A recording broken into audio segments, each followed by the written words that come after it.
একসাথে বোলিংয়ে দলের সেরা আবার ব্যাটিংয়েও সেরাদের একজন সাকিব আল হাসানের মতোই এমন আছেনই বা কজন। বাংলাদেশের ক্রিকেটে তাই তার অনুপস্থিতি আলাদাভাবে নজরে আসাটাই স্বাভাবিক। সংবাদ সম্মেলনে কোচ সালাউদ্দিনের কাছে বেশিরভাগ প্রশ্ন ছিল লিটনকে ঘিরেই। তবে এক পর্যায়ে জিজ্ঞেস করা হয় দলে অলরাউন্ডারের অভাবে সমস্যা হচ্ছে কিনা একাদশ সাজাতে। কোচ সালাউদ্দিনের খোলা উত্তর, অবশ্যই।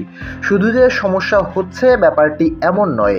কোচ সালাউদ্দিন জানিয়ে দিয়েছেন, যদি এখন রিশাদ, মিরাজ, মাহেদিরা নিজেদের ব্যাটিং বোলিংয়ে পারফরমেন্স আরও বেশি করে উন্নতি করতে না পারে কিংবা নতুনদের মধ্যে কেউ ভালো অলরাউন্ডার হতে না পারেন, তাহলে এই ভোগান্তি দীর্ঘদিনেরও হতে পারে বাংলাদেশ জাতীয় দলের জন্য। কোচ সালাউদ্দিনের লাইমলাইটে আসার প্রথম ইস্যুটাই ছিল তিনি সাকিব আল হাসানের কোচ, সুতরাং নিজের সবচেয়ে বড় উজ্জ্বল ছাত্রকে আজ উদাহরণ টানতে ভুল করেননি, বরং লিটন প্রসঙ্গে সাকিবেরও প্রশংসা করেছেন তিনি। লিটনের সম্পর্কে সবার মধ্যে একটা ভুল ধারণা আছে বলে মনে করেন কোচ সালাউদ্দিন। তিনি বলেন, লিটনকে আমরা সবসময় একটু অন্যভাবে দেখি, কথা কম বলে, আপনাদের সঙ্গেও হয়তো কথা কম বলে। যারা কাছ থেকে মিশি তাদের হয়তো এই ভুল ধারণা নেই। এই ভুল ধারণা আপনাদের সাকিবকে নিয়ে ছিল।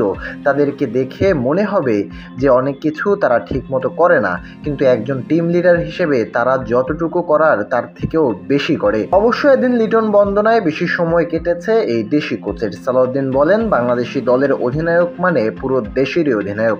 আপনারা হয়তো অনেকেই ওকে পছন্দ করেন, অনেকের হয়তো দেখলেই মাথা গরম হয়ে যায়, কিন্তু বাংলাদেশ দলের অধিনায়ক হওয়া সহজ কাজ নয়। বাইরে থেকে সহজ মনে হলেও এটা অনেক কঠিন কাজ এবং এজন্য আমাদের সবাইকে সমর্থন করতে হবে। তিনি আরো বলেন, অধিনায়ক হওয়ার জন্য যেসব গুণ দরকার, দলকে উদ্বুদ্ধ করা, পরিকল্পনা ঠিক করা, আমি মনে করি এসব তার মধ্যে ভালোভাবে আছে এবং সে চেষ্টা করেছে এই দলটাকে কিভাবে সামনে এগিয়ে নেওয়া যায়। আমরা যারা বাইরে আছি বা যারা বোর্ডে আছেন তারা কিন্তু দল চালাবে না, চালাবে লিটন।